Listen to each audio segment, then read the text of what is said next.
น้อมถวายความเคารพครูบาอาจารย์ทุกรูปครับเจริญพรคณะสัตยาติโยมกุคู่กุคนเนอไม่แน่ใจว่าได้ยินเสียงหรือไม่ชัดหรือประชัดจะใดสำหรับท่านที่ติดตามรายการทาง Facebook Live นะแจ้งกำเนิดจะพิมพ์แจ้งก็ได้นะหรือจะโทรมาแจ้งก็ได้สถานหลายคนหลายท่านโทรมาหากันเยอะแยะมากมายว่าบัดได้ยินเสียงอาจารย์พระครูเนี่ยจะได้ที่นี่นะตึงหง่อมตึงหง่อมตึงเหงาเนี่ยจะได้นะเขาเคยฟังกันมาหลายปีดีดักเนาะก็เข้าใจเห็นใจศรัทธาตัวอย่างที่บอกไปแล้วว่าในเรื่องของระเบียบข้อกฎหมายเรื่องของกสทชที่เราได้ยื่นเรื่องสัญญาสิ้นสุดสัญญาไปเมื่อวันที่31ธันวาคมคือปีที่แล้ววันนี้วันที่3มกรา3 เดือนแล้วนะก็จะต้องปฏิบัติไปตามแนวของระเบียบต่างๆแล้วก็ในส่วนของเอ่อสถานีวิทยุนะตอนนี้ทางวัดบรรพตสถิตท่านจำหันพดลเป็นได้เปิ่นฮ้องว่ายื่นเนาะยื่นขอไปตั้งที่วัดนะก็อยู่ในช่วงที่กำลังเปิ่นฮ้องว่ากำลังยื่นเอกสารยังบ่แล้วเสร็จดีกำเตื้อเนาะถ้าแล้วเสร็จดีจะได้ก็ว่ากันทำกำหนึ่งนะหรือสถานีวิทยุของวิทยาลัยสงฆ์นครลำปางอันนี้ก็ต้องรอเนื่องจากว่ามจรส่วนกลางเปิ้นได้เอ่อยื่นเรื่องนะกับวิทยาลัยสงฆ์นครลำปางไปเรียบร้อยแล้วจะได้บ่ได้เนี่ยก็คงจะต้องใช้เวลาพอสมควรนะเรื่องหลักฐานเรื่องเอกสารเรื่องหยังต่างๆแล้วก็ความพร้อมของวิทยาลัยสงฆ์นครลำปางโดยในเบื้องแรกสถาแจ้งกำหนึ่งนะว่าขณะนี้ได้ยินเสียงของอาจารย์พระครูหรือไม่จะได้แจ้งกำจะพิมพ์แจ้งในกล่องข้อความก็ได้หรือจะโทรศัพท์มาแจ้งก็ได้นะจะได้ฮู้เนาะได้ยินกำในเมตตามุนทุมสายได้ยินเสียงจากFacebook ก็ไผพิมพ์แจ้งมากำเน้อจะได้ฮู้แล้วถ้ามันดังบ่ดังจะใดเนี่ยจะได้ปรับนะยังบ่มีไปแจ้งกำเตือ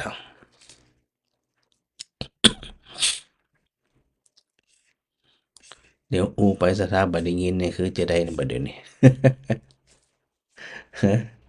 ได้ยินกันก็บ่ได้ยินเดี๋ยวฟังสักกำก่อนเด้อรอสถาแจ้งผลการรับฟังอยู่แจ้งกำเด้อทาง Facebook ได้ยินเสียงก่อ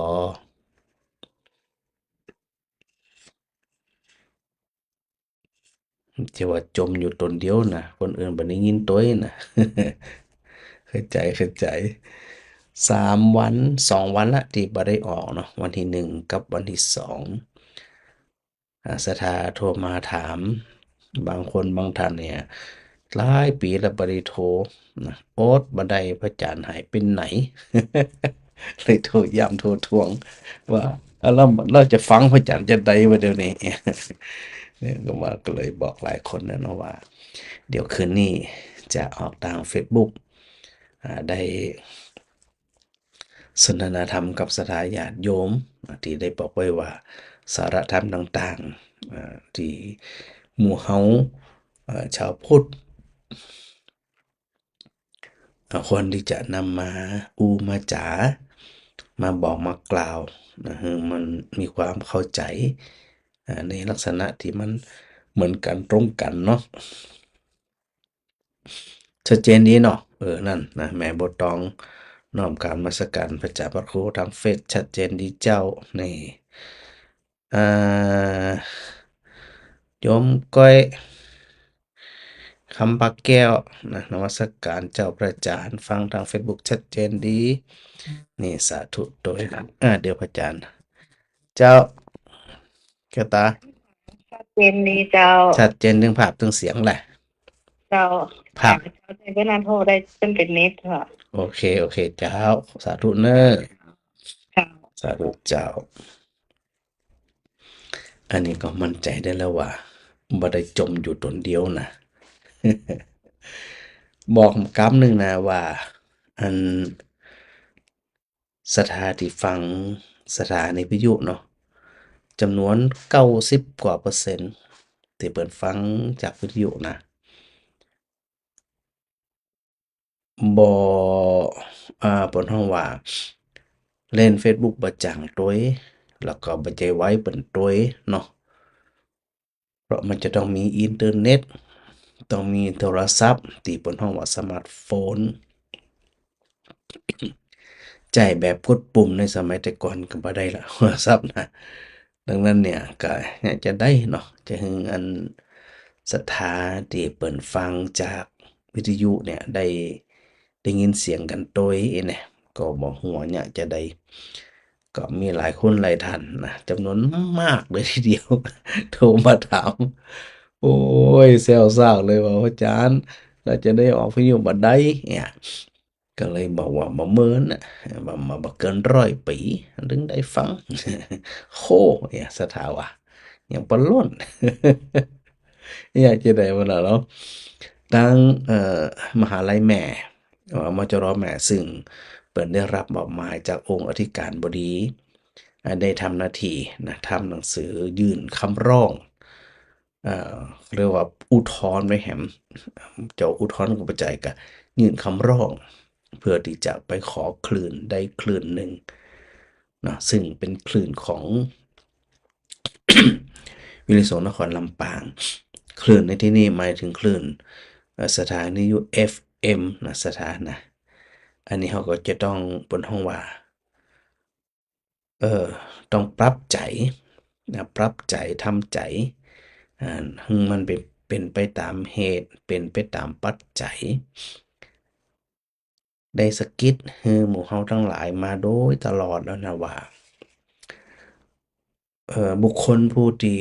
อยู่อย่างมีความสุขได้เนี่ยก็รู้จักเหตุรู้จักปัจจัยรู้จักความจริงที่มันมีอยู่ที่มันเป็นอยู่นะเราจะไปปรับแต่งปรุงแต่งตามที่เราต้องการตามที่เราอยากเนี่ยบ่ได้บ่ได้เลยเนื่องจากว่ามันเป็นตัวสัจธรรมอ่าหรือว่าเป็นโลกธรรมเป็นสิ่งที่มันเกิดขึ้นอยู่แล้วในส่วนของการเปลี่ยนแปลงเนาะการเปลี่ยนแปลงทุกสิ่งทุกอย่างถ้าเราเข้าใจจะเอียสบายนะสบายรูปแบ็กกราวด์นะก็นำมาจากอินเทอร์เน็ตถึง2ภาพเลยภาพซ้ายกับภาพขวาไม่แน่ใจว่าภาพทางซ้ายเนี่ยสถาหันชัดหรือไม่ภาพขวาภาพดอกไม้สถาหันแน่นอนรู้จักแน่นอนเป็นภาพดอกไม้นะแล้วก็ภาพซ้ายเนี่ยเป็นภาพอันงัวเจ้างัวก็ได้เจ้าควายก็ได้แล้วแต่แล้วแต่เฮาว่าจะได้ก็อันบ่มีปัญหาสักอย่างแต่ที่แน่ๆเอ่อเขาเขาที่มันยาวไปยาวไปยาวไปนี่นะมันไปทิ่มแทงอันเบ้าตาไปทิ่มแทงตัวหรือว่าหัว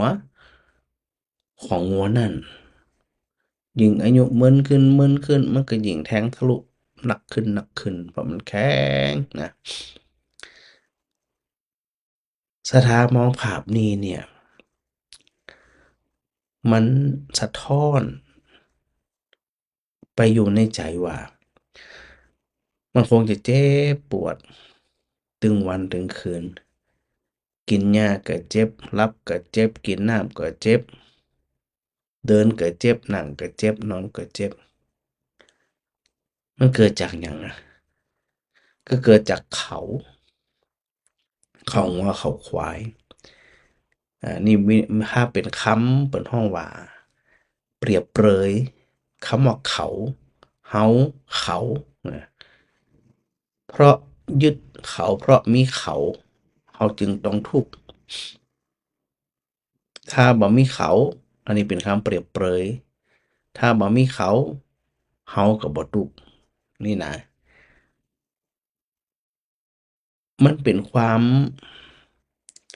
เขาไปยึดเขาไปยึดถือเขาไปจับเขาไปเหนี่ยวรั้งเขาไปกอด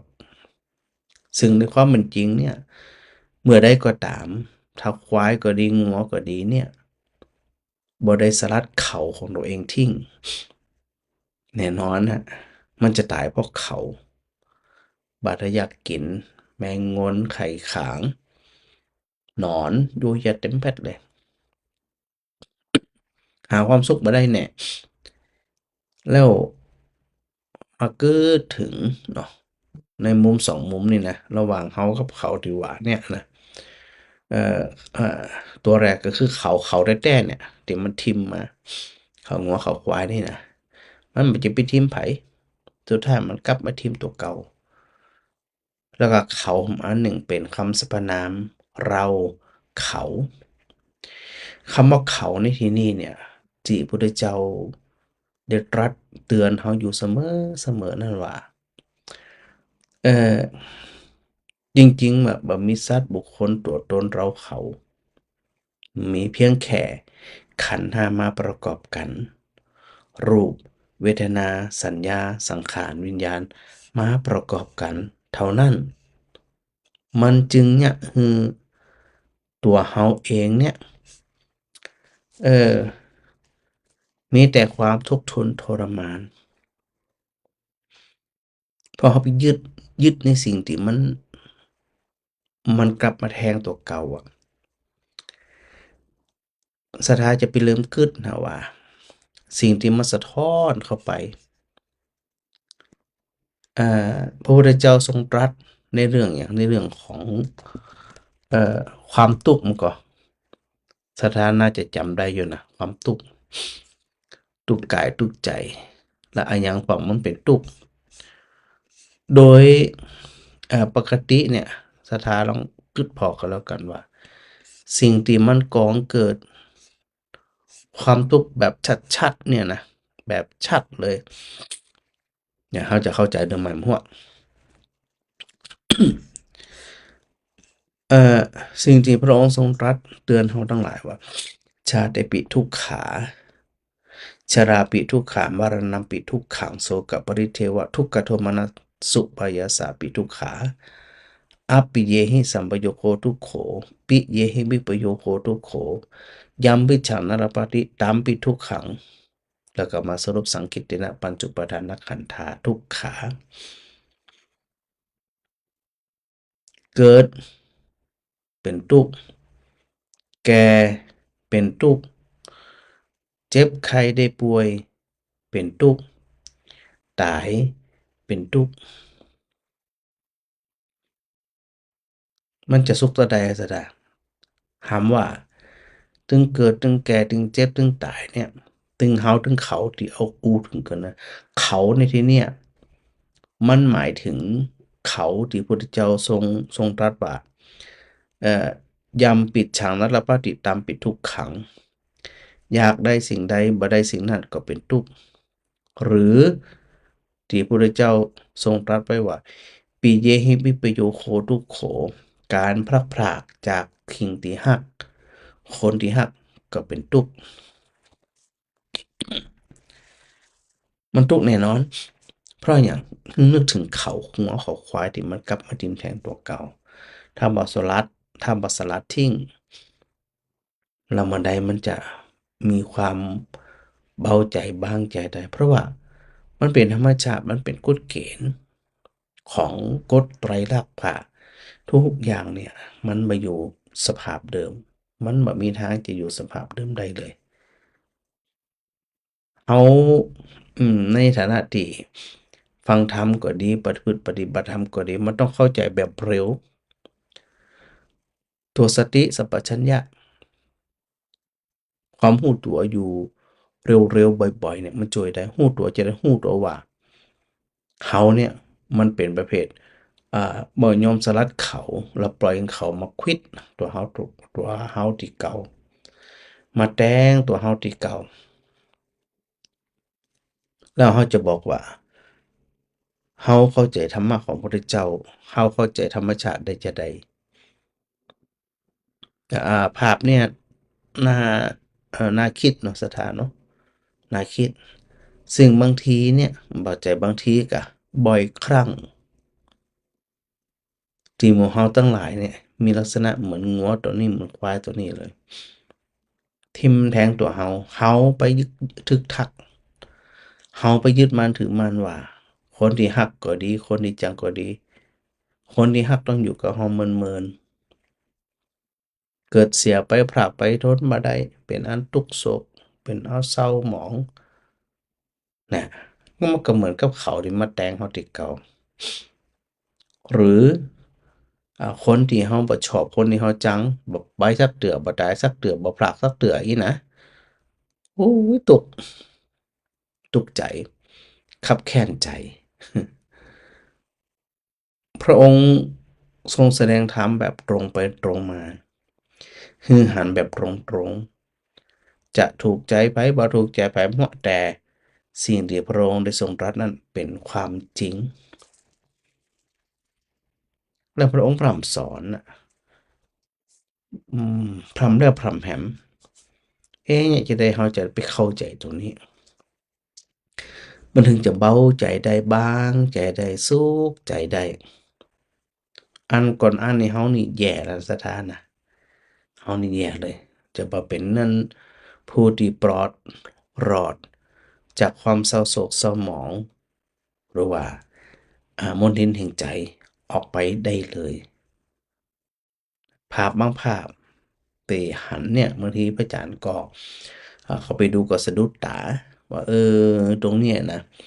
นึกถึงคำสอนที่พระองค์ได้ทรงตรัสไว้ส่วนใดพ้องเขาเอามาเตือนใจตัวเก่าตัวเองแล้วนำมาสนทนาธรรมกับศรัทธาญาติโยมตัวเองอันนี้ถือว่าเป็นประโยชน์ส่วนภาพดอกไม้งามๆนั่นเนี่ยมันเหมือนกับสิ่งที่ไป ชักชวนเฮาเนี่ยไปหลุ่มหลงมันงามบ่อยากจะให้มันเหี่ยวมันแห้งบ่อยากจะให้มันพรากไปแต่ความเป็นจริงเนี่ยอย่างใดในสักอย่างความงามความสดใสมันก็เหมือนตัวอิทธารมณ์สิ่งที่เราชอบที่ได้อู้กับศรัทธาอยู่มันๆว่าเราเป็นผู้ที่ชอบแวะเวียนไปชื่นชมสวนไม้อุทยานดอกไม้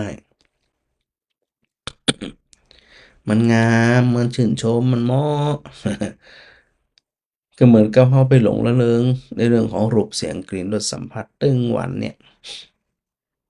เราก็หลงระเริงคาดว่ารูปก็ดีเสียงก็ดีกลิ่นก็ดีรสก็ดีสัมผัสก็ดีมันจะต้องเป็นไปในทางที่บวกเป็นอิทธารมณ์เป็นสิ่งที่เราชอบเท่านั้นเราก็ไปลุ่มหลงรูปงามๆรูปสวยๆลุ่มหลงเสียงเพราะๆหยังก็ช่างเถอะจะเพราะบ่เพราะจะงามบ่งามค่ามันก็ไปสู่สภาพของกฎไตรลักษณ์มันบ่มีหยังที่จะอยู่จีรังยั่งยืนได้หลายคนหลายท่านเนาะฟังธรรมกันมันๆเนี่ยอันนี้จะต้องนำมาใจแล้วนะก่อนอ่านเราจะใจบ่ได้ฟังธรรมแล้วเราบ่เอามาใจบ่เอามาประพฤติในชีวิตประจำวันเนี่ยแล้วเราจะใจบ่ได้ถ้าจะอันมันก็เหมือนกับอ่างัวเนาะเขางัวเขาควายงัวควายที่มันรอย่ำ ทิ่มแทงตัวเองตัวเก่าเนี่ยคือมีความเจ็บปวดรวดร้าวทุกข์ทนทรมานหรือเขาต้องการแบบนี้ ถ้าเขาต้องการแบบนี้ มันก็เป็นอีทิเตียเป็นที่อีทิเตียแล้วมันใจจาดเดียวจาดแล้วจาดเราเวียนไปเป็นวัฏสงสารข้ามภพข้ามชาติแล้วอันยังที่จะให้เฮาเนี่ยได้ไปเข้าใจ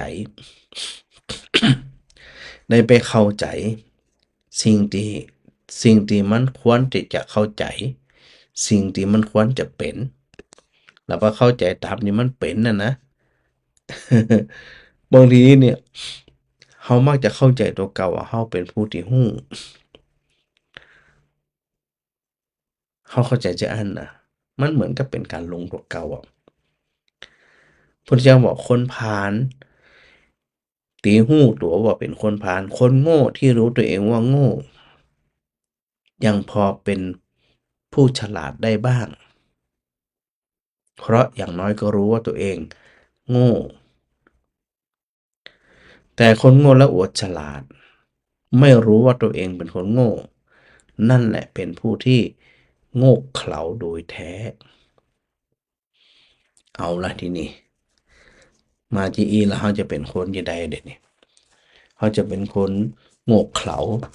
หรือว่าเขาจะเป็นคนที่ฉลาดปราบเปรื่องคนที่ฉลาดเข้าใจสิ่งนี้ที่มันเป็นอยู่เนี่ยนั่นแหละเป็นที่ห้องว่าเป็นผู้ที่ฉลาดแม้แต่คนโง่เข้ารู้ตัวเองว่าโง่อย่างน้อยก็หัวตัวเองโง่นั่นก็คือความหู้เป็นความฉลาดแต่ถ้าโง่อยู่เนี่ยยังบ่ฮู้ตัวเก่ายังคิดว่าตัวเองเป็นคนฉลาดอันนี้พระพุทธเจ้าว่าโง่โดยแท้ น่าสนใจนะสถานเนาะแล้วมันมีหลายเรื่อง ที่พระพุทธเจ้าได้ตรัสเตือนหมู่เฮาทั้งหลายว่าควรที่จะวางตัววางจิตวางใจของตัวเฮาเนี่ยไปแบบใดการที่จะวางไปแบบใดนั่นน่ะก็ขึ้นอยู่กับว่าเฮาเนี่ยจะวางใจไปจะใด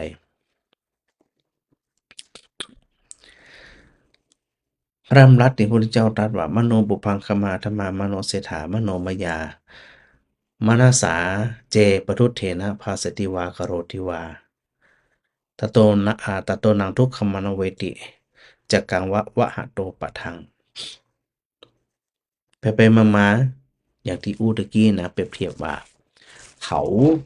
งัวเขาควายมันเกิดจากตัวงัวตัวควายเองแล้วพระพุทธเจ้าสรุปธรรมตรงนี้ว่าธรรมทั้งหลายมีใจเป็นหัวหน้ามีใจเป็นใหญ่มีใจเป็นประธานสำเร็จแล้วด้วยใจสำเร็จแล้วด้วยใจ ถ้ามีใจดีบดีใจชั่วใจพาน จะอู้ก็ชั่วจะทำก็ชั่วเพราะความชั่วที่อู้ถึงเนี่ยท่วมความทุกข์ ย่อมติดตามบุคคลคนนั้นไปเหมือนอย่างเหมือนอันเอ่อล่อล่อเกวียนล่อรถล่อเกวียนหมุนไปตามรอยเท้าโค้งที่ลากเกวียนไปฉะนั้นนั่นหมายความว่าทุกอย่างเนี่ยมันเกิดจากจิตจากใจของเขาล้วนๆเลยที่เขาไปยึดมั่นถือมั่นเมื่อจิตใจบ่ดีเนาะจิตใจที่เป็นพาลจิตใจที่เป็นอกุศล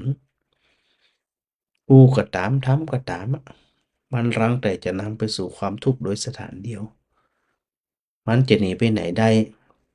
เหมือนล่อที่มันบดทับรอยเท้าโคที่เดินไปข้างหน้ามันจะไปบดทับที่ไหนนะ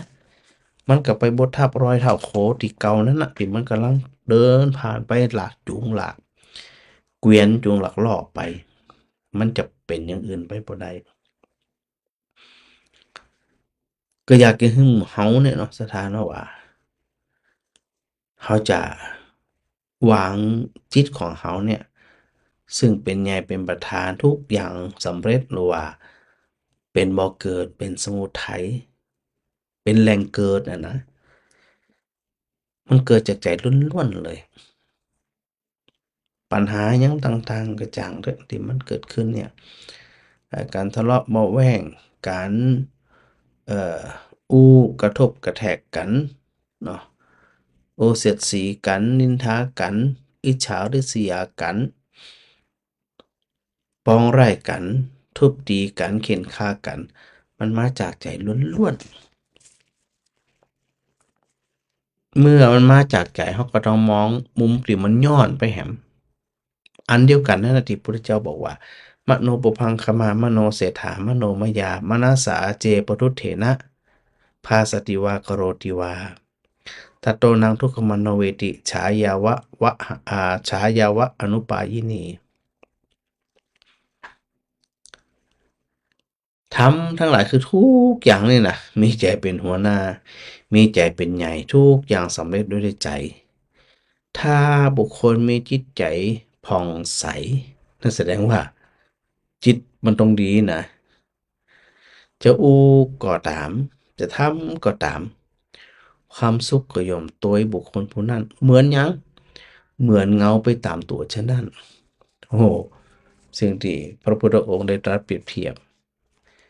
เงามันห่มอย่ามันห่มมันเย็นมันเงามันจะเกิดขึ้นได้ก็ต่อเมื่อหยังต่อเมื่อมันมีต้นตอคือตัวครับเงาเนี่ยจะเป็นไปตามตัวมันก็เหมือนกับไม่ว่าจะทำก็ตามจะอู้ก็ตามมันก็เป็นไปตามใจหรือว่าเป็นไปตามจิตก็ยังมีปรากฏเนาะว่าสถานที่ฟังกันมาเมิน3 4 5 6 ปีเนี่ยพระอาจารย์ก็จำบ่ได้แล้วนะอาจารย์พระครูก็จำบ่ได้แล้วนะว่าได้ออกอากาศไปปีไหนเนาะไม่มีท่านใดที่จำได้พ้องอ่าตอนนั้นมีเดือนเนี่ยกุมภาก็มีนาแต่หลายปีละแต่อาจารย์พระครูก็จำบ่ได้แล้วนะถ้าใครจำได้ก็แจ้งกำเนิดโทรมาบอกกำเนิดเขาอู้กันมาเนี่ยหลายเดือหลายรอบ แต่ศรัทธาผู้ฟังบางท่านก็ยังบ่เข้าใจปล่อยบ่ได้ปลงบ่ได้วางบ่ได้ละบ่ได้เนี่ยเพิ่นเฮาว่ายิ่งยึดแน่นเท่าใดนี่แหละมันก็เหมือนเข้ามาทิ่มแทงใจเราเหมือนนั้นแล้วยิ่งเมินไปมันจะดีใจหาดีมันยิ่งทะลุหนักขึ้นความเจ็บปวดเหล่านั้นเนี่ยเขาจะดำเนินไปเพื่ออะหยัง เราก็ต้องปรับได้นะสถานะปรับได้จูนได้แล้วก็สิ่งสำคัญก็คือตัวสติต้องเร็วต้องหูเร็วต้องเข้าใจเร็วถ้าเข้าใจจ้าหูจ้าบ่ทันกินนะเขามันก็ทิ่มแทงติ๊กๆอะนะดังนั้นสิ่งอันหยังก็ตามที่เราสมมุติกันขึ้นมาเป็นสัตว์เป็นบุคคลเป็นตัวตนเป็นเขาเป็นเฮาไปยึดบ่ใดมันก็ทุกข์มันนั้นจะได้ถึงเป็นทุกข์เพราะสิ่งที่เรายึดนั่นมันบ่มีอยู่จริงแต่อันหยังก็มันนักหนาจากนี้ไป10 ปี20 ปี30 ปีเราก็มีแล้วไผที่อายุอ่าอ่า70 ปีแฮ่ม30 ปีก็ถึง100มันจะอยู่ถึง100ก็มันก็บ่มีอายุ60 ปีจะอยู่แฮ่มสัก40 ปีก็อยู่ได้ก็ลำบากเพราะว่ามันชราเต็มที่ถูกบีบคั้นโดยชรา มันต้องบีบอยู่แล้วบ่ต้องไปห่วงแต่ตอนที่เฮายังมีกำลังอยู่พอทำอยู่เนี่ยก็ทำไปเถอะสำเร็จพร้อมบ่สำเร็จพร้อมจังมันสมหวังพร้อมผิดหวังพร้อมจังมัน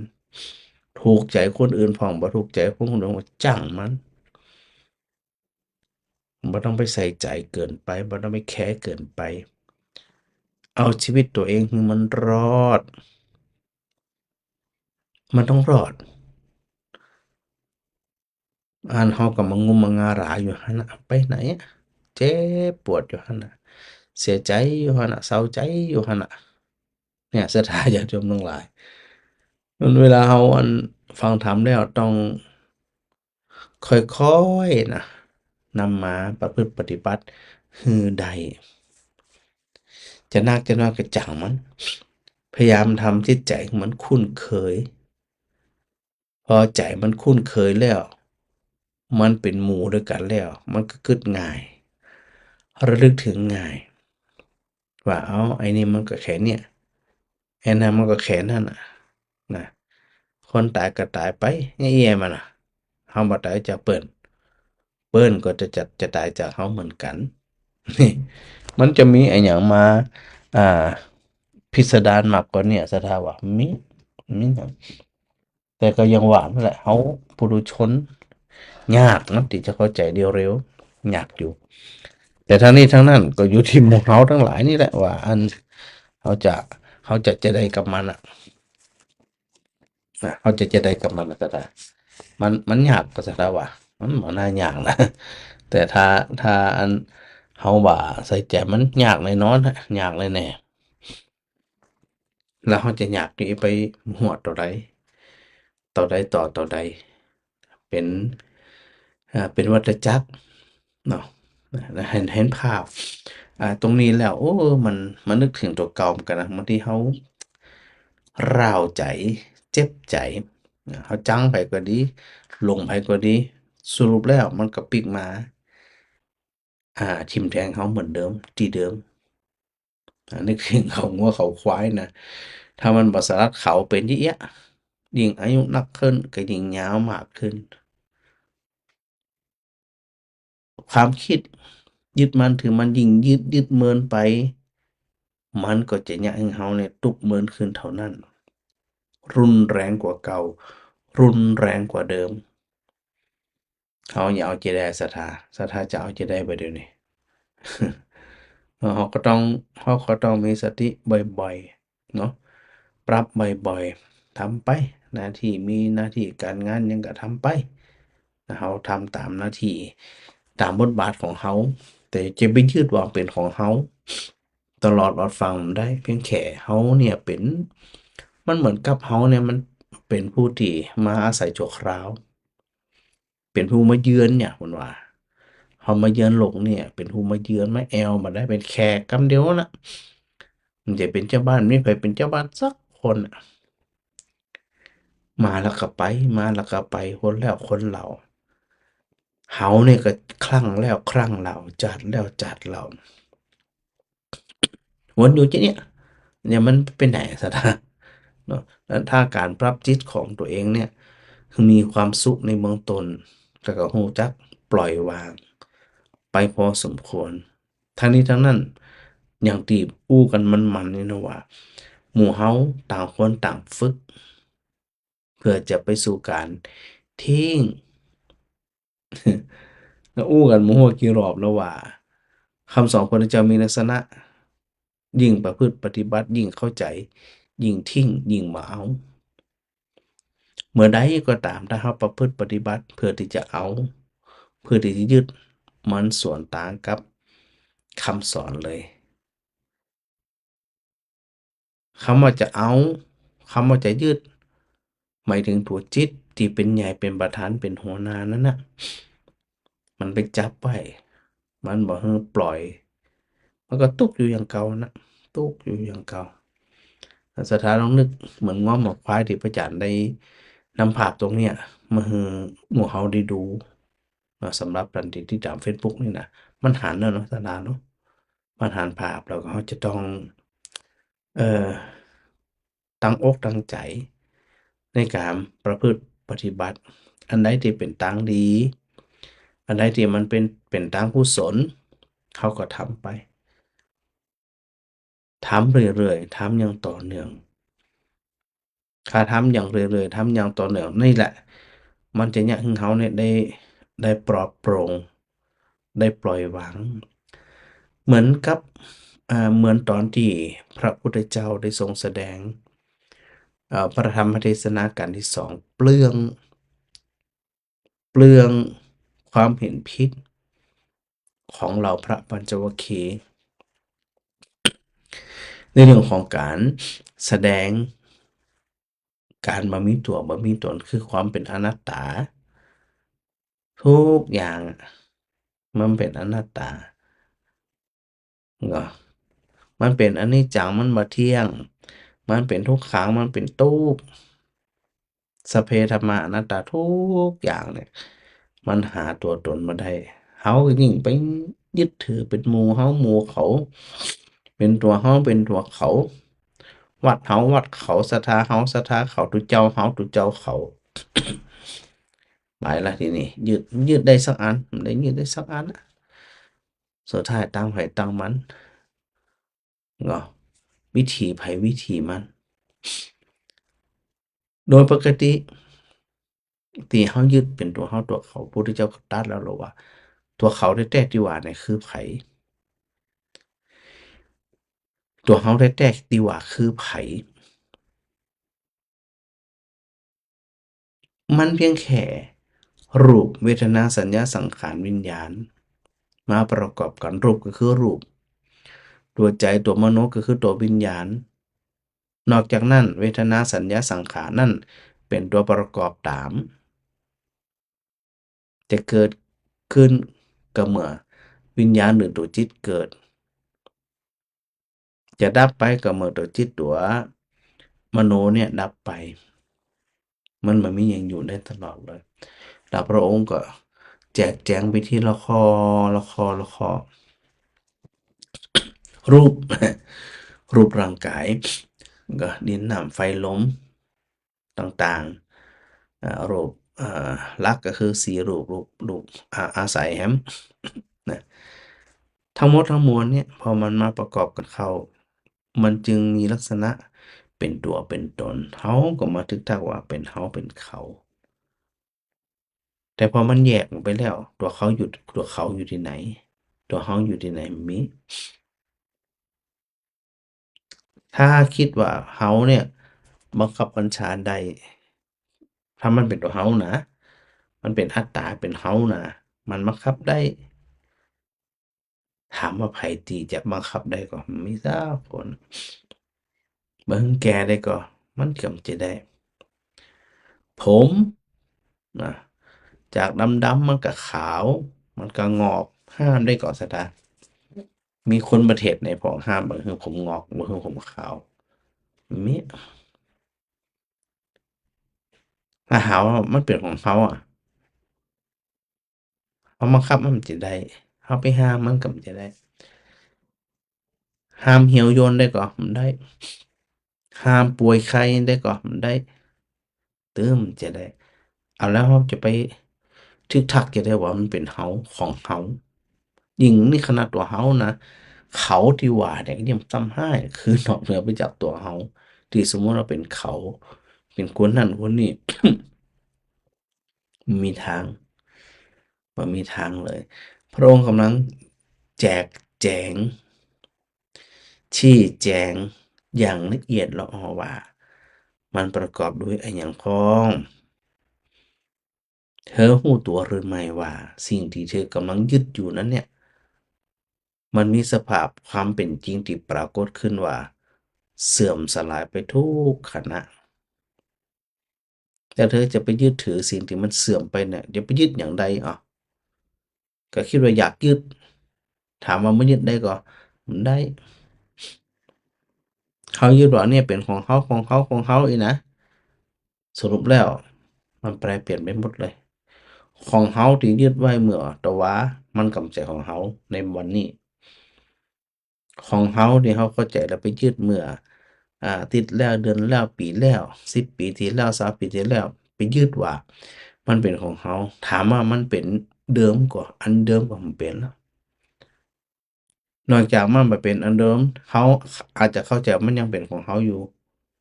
ที่ว่านั่นน่ะแต่ถามว่าเราบ่ให้มันเปลี่ยนแปลงก็มันได้บ่ให้มันแปรสภาพด้วยก็มันได้เราบ่ได้เราไปทึกทักยึดได้ว่าเป็นของเรานี่ขนาดรูปนะถ้าไปยึดรูปเนาะยังเป็นตัวยึดก็มองย้อนไปที่ก็คือตัวใจมโนปังคมาธัมมามโนเสถามโนมายาก็กองกลับไปดูตัวนั้นโดยว่าทุกสิ่งทุกอย่างเนี่ยมันเกิดกับใจมันเกิดกับจิตที่เขาจะต้องไปเข้าใจมันเวทนาความรู้สึกเป็นทุกข์ความรู้สึกเป็นสุขหรือว่ามีความรู้สึกเฉยๆเนี่ยนะสุขเวทนาทุกขเวทนาอทุกขมสุขเวทนาจะมีความรู้สึกว่ามันเป็นสุขก็ตามเป็นทุกข์ก็ตามหรือบ่สุขบ่ทุกข์ก็ตามเนี่ยมันยึดได้ก่อยึดบ่ได้ห้ามได้ก่อห้ามบ่ได้อ้าวในเมื่อมันบ่ได้แล้วมันจะไปทึกทักเป็นเฮาจะได้เหรอเจ็บใจแต่ว่ากับเจ็บใจว่านี่มันเจ็บใจอันเดียวกันก็ใจละแต่มันเจ็บใจมันคนละตัวมันคนละคณะแต่เฮาไปทึกทักว่ามันเป็นตัวเดิมนั่นนะที่เคยเปรียบเทียบเมืองสถาฟังนั่นว่าไปอยู่ฝั่งแม่น้ำวังนี่เขาอยู่ใกล้ๆเนี่ยนะไปอยู่พระเจ้าน้ำมันไหลนะน้ำมันไหลไปนั่งอยู่ฝั่งพระเจ้าก็ไปหันภาพที่ปรากฏทางหน้าคือแม่น้ำหยังแม่น้ำวังบ่ตอนไปแหมบ่แลงไปแหมไปหันกะทึกทักว่าเป็นแม่น้ำวังซึ่งมันเป็นแม่น้ำวังที่เขาสมมุติขึ้นมาแต่ถามว่าเป็นแม่น้ำวังอันเดิมบ่บ่ใช่น้ำที่เราหันแต่เจ้ามันไหลไปไหนตอนไหนแปรสภาพไปเสาะหาได้ก็ได้แล้วมันไปผสมปนเปอิหยังบ่ฮู้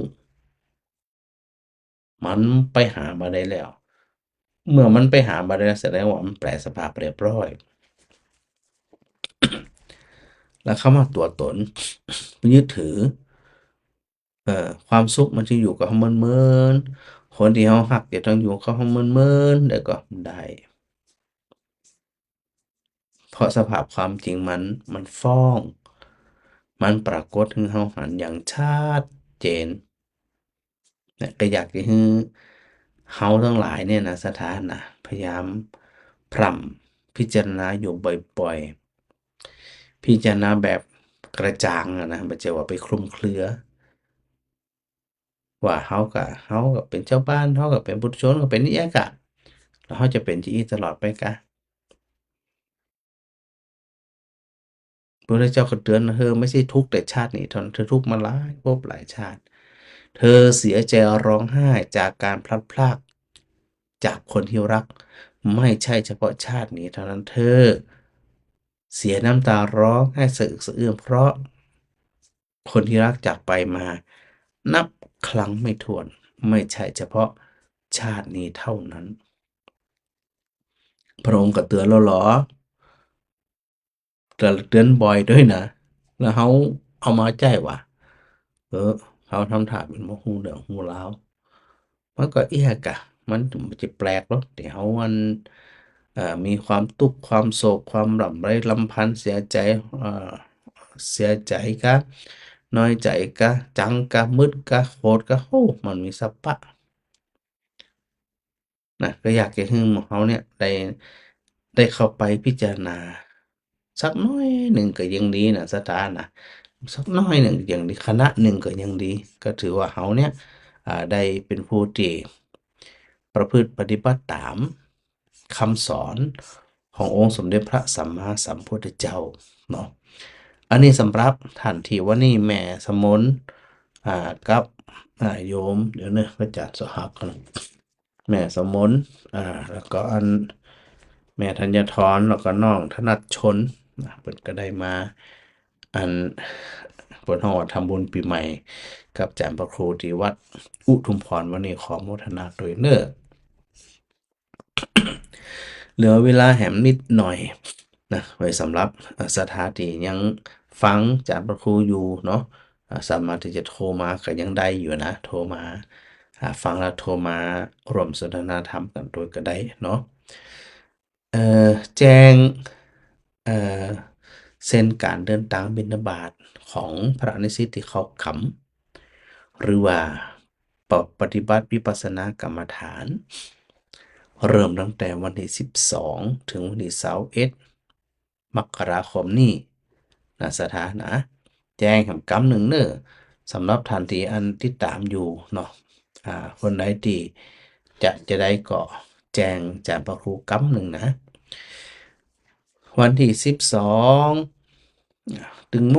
ดนั่นนะประมาณ100 กว่าชีวิต จะตั้งขบวนธรรมยาตราจากวัดบ้านฟ่อน ก็ได้ทำหนังสือแจ้งไปกับหลวงปู่เจ้าอาวาสท่านอาจารย์มหาบุญเชิดแล้วก็ประธานชุมชน FC สถานคณะกรรมการชุมชนบ้านฟ่อนเนาะไปเรียบร้อยละว่าจะมีพระนิสิตแล้วก็ครูบาอาจารย์จะไปฉันเจ้านะไปโปรดสถานญาติโยมเจ็ดทานซึ่งเปิ่นได้ดูแลพระนิสิตคณาจารย์มาหลายปีแล้วนะต้องกราบขอบคุณหลวงพ่อเจ้าวัดโดยอนุโมทนาสาธุกับสถานญาติโยมชุมชนบ้านฝ่อนโดยนะเลี้ยงดูปูเสือร้อยปลาย ทำได้แบบชนิดที่บ่บกพร่องเลย ดูแลกันโอ้โหประทับใจนะก็ต้องโมทนาสาธุตรงนี้ตัวพออันจากมันฝอนแล้วทุกเจ้าก็ถือบาทเนาะเดินบิณฑบาตโดยธรรมยาตรานี่นะจากมันฝอนก็จะไปปุ้นเหมือนปีที่ผ่านๆมาก็คือไปบ้านชมพูหลวง ไปบ้านศาลาดงหลานศาลาหลวงศาลาใจออกบ้านก็บันพึงชาวไร่อ้อยปุ่นแล้วก็พดเขามจรระยะทางก็ไกลเยอะละเหมือนกันนะ ทีนี้ที่ว่าอันถุงเท้าเนี่ยปุดไปหลายอันก็ปุดไปหลายกู่แล้วนะ เส้นนั้นนะก็ไกลเยอะละนะเดี๋ยวจริงๆหนังสือในวันแรกเนี่ยทำเสร็จเรียบร้อยละเจ้าหน้าที่จะได้ไปนำไปทางผู้นำประธานชุมชนบอกว่าจะเป็นชุมผู้หลวงศาลาดงร้านศาลาหลวงศาลาใจนี่นะ ก็จะได้นำหนังสือเพื่อที่จะขอความอนุเคราะห์ท่านผู้นำชุมชนเปิดได้ประกาศ ประชาสัมพันธ์บอกให้ศรัทธาญาติโยมในแต่ละหมู่บ้านนั่นได้ฮู้เนาะว่าอันมีพระสงฆ์องค์เน้นจากวิสุทธินครลำปางมาประพฤติปฏิบัติเดินจงกรมหาสาราดอน พระอาจารย์เจ้า เจ้า วันที่13มาสารดอนใหญ่กว่าเจ้า วันที่13ไปสารดอนแน่นอนเจ้า แล้วตัวพระอาจารย์มากกว่านะ มากา อ๋อก็ลูกสาวเพิ่นบอกว่าเพิ่นจะเป็นเจ้าภาพอันหยังก็ข้าวต้มมีอะไรหยังเจ้า เดี๋ยวถามแม่นวลก่อนยังไม่ได้โทรหาแม่นวลแต่นี่ตีอันปุ่นนะบ้านนี่ก็หนองยางอะจ้ะ อืม ครับปกติทุกปีที่ผ่านมาแม่เดี๋ยวถามกันก่อนอาจจะสลับก็ได้ปีนี้มาตีสารดอนก็ได้หรอกจะฉันก่อนก็ฉันที่หลัง ก่อนนึงก็เจ้า ฉันละไปอีก อ๋อเพิ่นมาถึงกี่โมงหมู่ กันอันกับ6 โมงครึ่งก็ต้องไปถึงอ่ะเพราะปก แล้ว ติ เพิ่นอยู่ในสารดอน หา ถามบ้านลูกสาวเพิ่นว่าเพิ่นจะถวายข้าวต้มนี่นะเพิ่นแล้วถามว่ามีเจ้าภาพหรือยัง ได้กะเดี๋ยวผูกไปโอ้เนาะผูกก็ไปพุ่นอยู่อะเจ้า ได้ผูกก็ได้ผูกว่าจะโทรหาแม่นวลเริ่มเตี้ยๆแม่ซื้อนวลน่ะ เจ้า ถ้าจะได้ผูกไปหูเนาะ ได้ถ้าจะสมมุติเราจะฉันก่อนก็6 โมงครึ่งอ่ะต้องไปถึงฉัน7 โมงเดินเหมือนทุกปีที่ผ่านมา เจ้าไปกับเจ้าเนาะ พระเจ้า ประมาณ7 โมงอย่างนั้นเนาะ ประมาณ7 โมงอย่างนั้นเนาะ พระอาจารย์ออกจากวัดไปตี 5 ครึ่งนะ เวลามีปฏิบัติธรรมนี่ เจ้า นอนจะ แต่ถาม เจ้า ถามเนิ่นๆก็ได้นะ เจ้าเดี๋ยววันพุกอะเดี๋ยววันพุกได้คำตอบ เจ้าก็ผูกสัก5 โมงอย่างนี้จะเข้าไปเจ้านะ ได้เลยเจ้า เจ้า ยินดี สาธุสาธุชัดเจนไหมก่อนชัดเจนไหมก่อน ชัดเจนมา โอก แต่ เค มันอู้อย่างหูวะเนี่ย ฮะอุ้ยของผมนี่ มัวคนฟังงงกับคนอูงงโหเดี๋ยวนี้นะ เจ้าสาธุ เจ้า เจ้า สาธุเจ้า นี่ถ้าไปถามพระเจ้าพระเจ้าบอกว่าเธอไม่ใช่งงแต่ชาตินี้เท่านั้น เธองงมาหลายภพหลายชาติแล้ว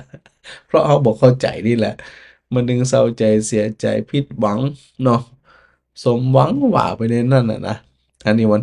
ที่12เนอะแล้วก็วันที่13วันที่13ซึ่งเป็นวันอังคาร แบ่งเป็น3สายนะก็ว่ากันไป เดี๋ยวสตาร์จะงงครับสายที่1ก็ไปทางวัดนาแก้วตะวันตกบ้านปากแขแล้วก็สองแควไตเนอร์วันที่หยัง13นะสายที่2นี่มาสารดอนหนองเจริญหนองยางสีหมดเก้านี่สายที่2นะ สายที่3วันที่13นะสายที่3ก็จะไปตังปุ้นตังบ้านขวางเปาไหลนาน้อยหนองบัวบ้านหลวงนะมาหัวสถานที่เปิดได้ฟังจากพระครูจาก Facebook เนี่ยตั้งได้ผ่องเนาะเพราะว่ามันบ่ได้ออกวิทยุก็บ่ฮู้อยู่ว่าจะได้น่ะถ้าไปฟังผ่องก็จะไปลืมอันติดต่ออาจารย์พระครูด้วยนะ ต่อไปวันที่14เป็นวันพุธ วันที่14วันพุธเนี่ยไปไหนพ่อง 14วันพุธสายที่1ไปตังสองแควเหนือนางแตนเนาะสายที่2ไปตังไปตังตุงกูไดสันกลางบ่อแห้วสันกลางเดี๋ยววันประสานงานกับท่านอานนท์หำกำหนึ่งเจ้าวัดบ่อแห้วเนาะหลายคนหลายท่านอูกับประดวกละแต่ว่ายังบ่ได้สรุปกันกับเตือกับแม่พิมพ์ตัวอันนี้แม่พิมพ์เหมือนจะรับอาสาถวายเปิดห้องพัฒอาหารเจ้าอย่างเต็มรูปแบบเลยนะรอมาเมื่อเลยนะบอกลูกบอกหลานเรียบร้อย สายที่2เด้อของวันที่14สายที่3ของวันที่14ก็คือไปตังปุ้นต่างบ้านอันหัวฝายเนาะต่างบ้านหัวฝายแล้วก็อันไปทางบ้านกล้วยหลวงกล้วยกลางน่าจะเหมือนปีแล้วเนาะพระเจ้าหนังแต่นแล้วก็อันพดไปทางกล้วยหลวงพัฒนาปุ้นนะอันนี้ก็ได้ประสานงานกับท่านเจ้าอาวาสไปในระดับหนึ่งเดี๋ยวจะมีหนังสือไปทำก้ามหนึ่งเน้อศรัทธาตังอันบ้านกล้วยมันน่ามีปัญหาอยู่แล้วเพราะพร้อมอยู่แล้วนะอันนี้วันที่14ส่วนวันที่15ก็แฮม3สาย สายที่1บ้านหัวหนองบ้านบ้านง่าว วัดบ้านหมอแล้วก็วัดนางแลเนาะบ้านหัวหนองวัดบ้านง่าววัดบ้านหมอแล้วก็วัดนางแลเนี่ยสถานที่ฟังอาจารย์พระครูอยู่จะได้ก็ไปลืมติดต่อมาด้วยเนอร์เราจะมีหนังสือถึงผู้นำทุกที่อยู่แล้วนะฮะสายที่2ของวันที่15สายที่2ไปทางบ้านวังเป้าบ้านศาสตร์แล้วก็ป่าจ้ำสถาป่าจ้ำเป็นเอาไผหาอันถวายอาหารเจ้านี่ฮะแจ้งมากำเน้อกูไปกับหัวเปิ่นได้ยินหรือไม่เนาะปกติมันฟังวิทยุอะนะเดี๋ยววันจะได้โทรหากันทำกรรมหนึ่งเนอะสายที่3ของวันที่15เนี่ยไปทางบ้านสำเภาแม่เกยลำปางกลางตะวันตกอันนี้ท่านไอ้อาจจะเป็นผู้ที่นำปลาหมู่ครูบาอาจารย์ตัวอย่างตัวนะ วันนี้16นะ16สายที่1ไปทางบ้านต่อหมู่10หมู่3ปึ้นเนอะสถานบ้านต่อนะสายที่2ไปทางเพะนะทางกาดลำไยแหม่มาลัยในประสานงานซึ่งตอนนี้คงบ่ได้ยินพระอาจารย์แน่นอนนะ เพราะบ่ได้ฟังFacebook เนาะ ไปทางป่าไข่ไต้นะตลาดลำไยของแม่สุนดาเปิ่นมานี่เปิ่นก็ได้ถวายข้าวต้มได้ถวายโอ้อิ่มหนำสำราญเหมือนกัน แล้วก็ไปตรงผาป่าไข่เหนือนะมาแล้วก็อันตรงตุนแม่ติ้วไปหลายตรงแล้วก็ไปโพสต์ที่อันวัดดอนเปียงปุ่นเนาะอันนี้ได้แจ้งไว้โดยปกติอยู่นอนบ้านหมอแก้วนะ สายที่3ไปทางปงแสนทองเนาะปงแสนทองวัดปงแสนทองแล้วก็วัดศรีกั้มบ้านวังเคว้งแล้วก็บ้านเหมาะสมสายที่3ของวันที่16นะต่อไปวันที่17วันที่17ก็3สายเหมือนเดิมสายที่1นะก็ไปตังเปิ้นนะวัดบรรจัวแล้วก็วัดพุ่มหลองสายที่2วัดบานสมัยสันติสุขแล้วก็วัดน้ำหลงนี่ไป2 สายด้วยนะวันนั้นนะ ไปศพปราบแล้วก็ตั้ง2 สายเนี่ยจะไปฉันเจ้าฉันก็ต้มที่วัดบรรจัวนะหลวงปอพระครูจับพิจารณ์พัทรกิจหลวงปอเจ้าคณะอำเภอศพปราบเปิ่นก็ได้ดูแลดูปู่ดูเรื่องดูปู่เสือเต็มที่เต็มกำลังพร้อมนักศรัทธาญาติโยมเหมือนกันนะ ส่วนสายที่3ของวันที่17ไปตังเพชุมชนสนามบินหนองหมูหนองปล้องบุญเกิดนี่น่าจะไปฉันเจ้าที่วัดบุญเกิดเหมือนเดิมเนาะเดี๋ยวจะมีหนังสือไปหาเจ้าหลวงพ่อเจ้าวัดแล้วก็อันผู้นำชุมชนเทรนเนอร์วันอาทิตย์ที่18 3สายเช่นเดิมสายที่1ไปทางบ้านซบตานบ้านนาเวียงบ้านตาจ้างบ้านสาลามอสาลาบบุกและสาลาเหม็ง สายที่2ไปทางบ้านหนองลายอันไปบ้านหนองลายไปบ้านเขาซ่อนนะโดยปกติจะใส่บาตรหน้าวัดนะหน้าวัดหนองลายหน้าวัดเขาซ่อนหน้าวัดแม่ฮวกแล้วก็ไปตังชุมชนอันเปิ้นฮ้องว่าอันหยังก็เปิ้นฮ้องว่าหยังก็อันศาลาประชาคมของไหลหินหมู่2แล้วก็หมู่6เน้อสายที่3ของวันที่18นะก็ไปตังหนองฮาหัวตองสามัคคีสานป่าตึงตกหัวจ้างหนองงัวเทาหนองป่าแร้วประมาณเนี้ยนะเดี๋ยวก็อู้กับศรัทธาญาติโยมกำหนึ่งว่าไปทางใดมันจะเหมาะสมเนาะอันอาจจะเรื่องเช่าเรื่องอยากจะได้ก็ตามความเหมาะสมได้เลย แล้ววันที่19นะ19นี่ก็ได้อู้กับแม่สมนเรียบร้อยแล้วก็จะไปฉันเจ้าที่เดิมอะเนาะไปฉันเจ้า6 โมงครึ่งนะไปฉันเจ้าที่บ้านแม่สมนนครไต้จากนั้นก็ นั่งรถไปอันกาดก็เจ้าเนาะกาดสถานีรถไฟนะความเหนือนะความใต้สิปงใจเนี่ยเป่าแล้วก็อบพดบานตาอืมเดี๋ยวมันจันปรับตัวนี้ก่อนเดี๋ยวจะลืมอืมนะ อ่สายที่2ของวันที่19ก็มาไปตังเปิ้นPower Mart แล้วก็การบ้านจำนะ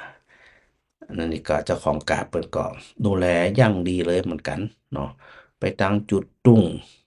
เข้าการมั่วจุดหลวงแล้วก็เข้ามาฉันเจ้าที่วัดนางเลี้ยวเดี๋ยวประสานงานกันแหมเนาะแล้วสายที่3ของวันที่19ก็อันไปตังอันวัดมันร่องเนาะไปตังกลางตุ้งกาดเมฆแพะดอนตันน่าจะหมุนจะได้กระเดกไว้หวานกำหนึ่งเนอะสายที่3ของวันที่19นะและวันที่3วันสุดท้ายของการออกบิณฑบาตก็คือสายที่1ไปตังบ้านมอวัดวังว่าตลาดวังมอนะริมแม่น้ำอย่างนั้นเสร็จเรียบร้อยก็พดไปพุ่นอ่ะปีที่ผ่านมา2ปี3ปีแล้วก็แปะไปฉันบ้านอาจารย์เข้าบ้านยมแอวปีนี้สะดวกหรือบ่สะดวกจะได้ยังบ่ได้อู้กันกับเดือกสายที่2สายที่2ก็ไปเปิ้นนะเริ่มตั้งแต่บ้านสันหลวงวัดสันหลวงอากาศวัดสันหลวงอะนะแล้วก็วัดสันบุญเรืองนะกาดโปงกาดไต้ป่าตันบ้านกล้วยอันนี้ก็จะแวะไปฉันเจ้าตีอัน บ้านโยมเพ็ญศรีหลวงของเงินแม่แก้วนี่นะ อันนี้เปิ่นจะได้ทำบุญใหญ่แหมในเครือญาติในศรัทธาญาติโยมถือโอกาสได้ทำบุญเปิ่นฮ้องว่าตานข้าวใหม่นะอุทิศส่วนกุศลไปกับบรรพชนของเปิ่นนะนิมนต์ถึงหมดเลยนะ แล้วก็ถือโอกาสได้ถวายพระป่าให้กับวิเลยสงฆ์นครลำปางโดยอันนี้ได้แจ้งกันไว้เรียบร้อยเนาะแล้วก็วันที่10วันที่20สายสุดท้าย ก็มีอันหมู่บ้านธนวันหมู่บ้านศรีพลทรัพย์แล้วก็หมู่บ้านสันติภาพนะเดี๋ยวถ้าจะเปลี่ยนแปลงจะใดสถาได้ยินแล้วก็แจ้งให้อาจารย์พระครูกำเนิดนะเอาความพร้อม เอาความสะดวกนะประสงค์องค์เน้นที่เป็นประพฤติปฏิบัติธรรมเนี่ยก็ถือโอกาสได้คัดเกลาเนาะคัดเกลาจิตใจเขาคัดเกลาอันสิ่งที่มันเป็นมลทินนะไประลึกถึงแล้วก็ไปไตร่ตรองถึงสิ่งที่มันฝังใจอยู่ยังใจเศร้าหมองอยู่นี่นะอันนี้ก็เป็นหน้าที่ของชาวพุทธของเขาทุกคนนะใน10 วันที่พระนิสิตเป็นปฏิบัติวิปัสสนากรรมฐานเนี่ยเนาะก็ประกาศเชิญชวนศรัทธาญาติโยมต้วยไปสะดวกละควันสุดท้ายเป็นวันที่21เอ่อก็เป็นวันเปิดห้องเป็นวันออกกำศรัทธาญาติโยมท่านใดสะดวกที่จะไปร่วมทำบุญสืบชะตานะก็ไป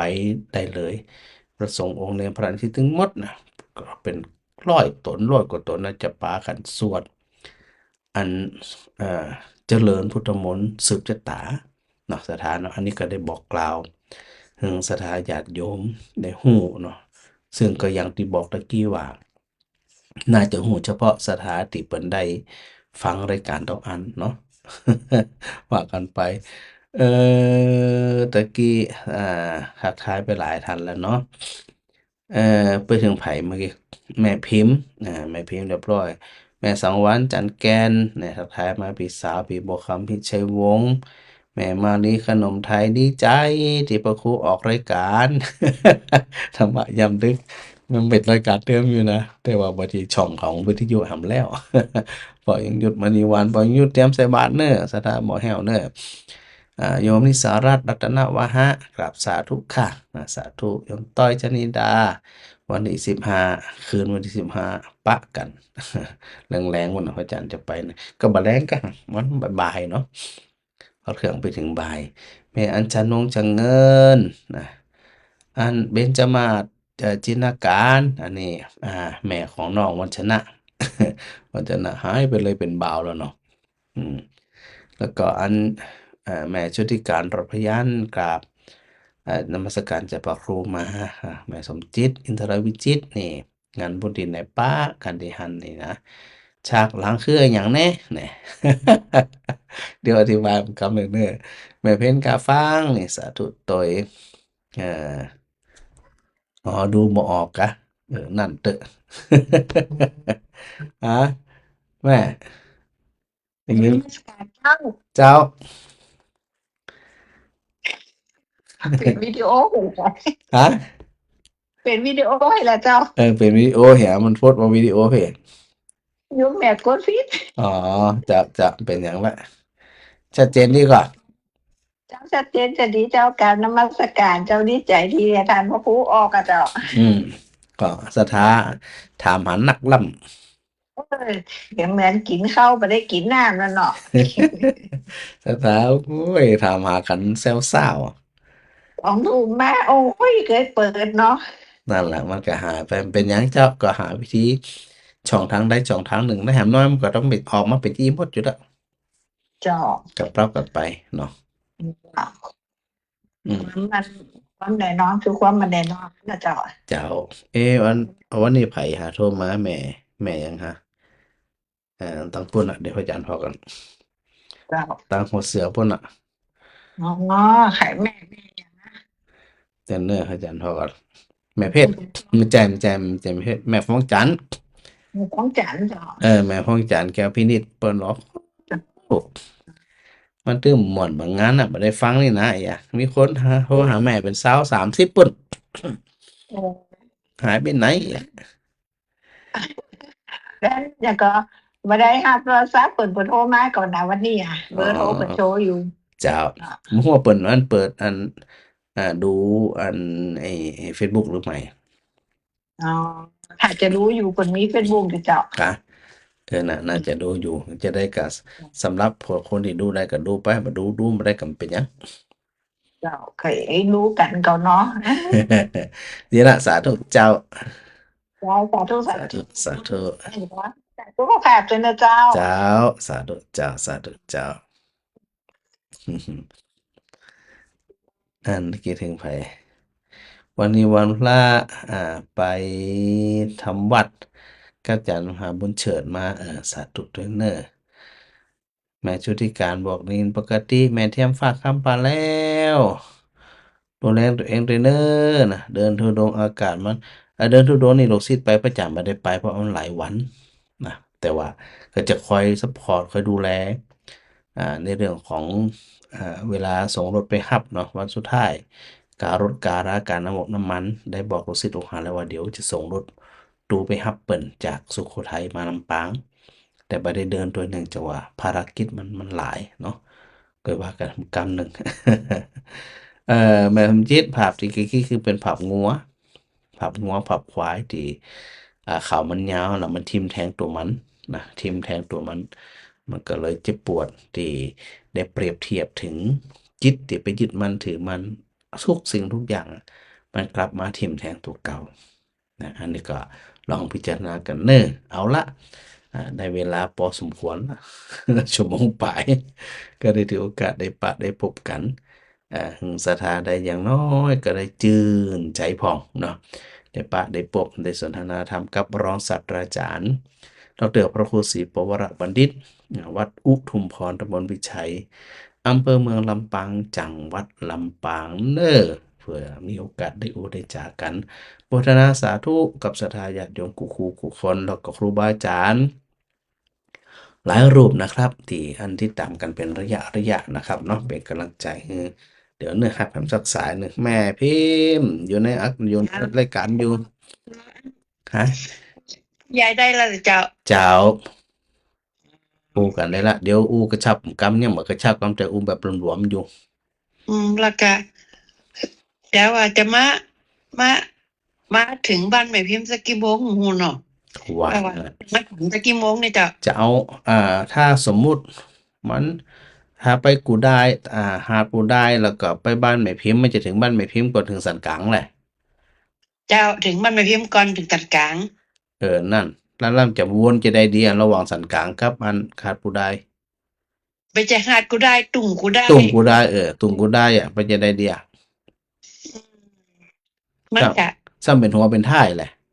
มันเป็นหัวเป็นท้ายแม่อยู่ตรงกลางอันง่ายบ้านแม่พิมพ์ไปอยู่ท้ายปะหรือมันก็อยู่หัวปะ บ้านไปก่อนเนาะ ง่ายบ้านนี่ก่อนไปเป็นอย่างว่าผ่านไปก่อนก็ได้ เข้าตรงได้ก็ได้ถึงไปโพสถึงท้ายถึงหัวแล้วก็ปิกมาฉัน แล้วก็กลับมาเนาะพระอาจารย์เนาะ เจ้า ประมาณ8 โมงเนี่ยก็เนาะ บ่เกินนั่น8 โมงครึ่ง8 โมงครึ่งเนาะ เจ้าโดยประมาณ ไอ้เจ้าของเปิ้นก็ถามไอ้เจ้าของที่รับอาหารเอาไปก็ถามว่าเปิ้นจะมาฉันสักกี่โมงนี่เนาะ นะประมาณ8 โมงครึ่งประมาณ8 โมงครึ่งเนาะ เจ้า เดี๋ยวอย่ามั่วจะม่วนจะได้จะไปจากเริ่มตัวหาอันตุงกูได้โดยจะไปเริ่มที่สัตว์กลาง เดี๋ยวอูกับอันท่านอนนท์กรรม เจ้า thì y có phụ luận một cái nó phụ luận cái nó nè dạ cái nó nè ไปหวังถึงว่าจะ cái nó nè rõ chứ đấy đi ไปหวังแต่เรื่องนะ bây giờ phụ luận thôi y đứa cái hoàng anh cấm đó mày nè เจ้า chào sợ thôi chào เจ้า ก็สถานจุดีมีสุขส่งท้ายอย่าลืมกำเดิมมันแกล้วกล้าอาจหาในเขิงกันกูคนเนอโมทนาสาธุด้วยนะ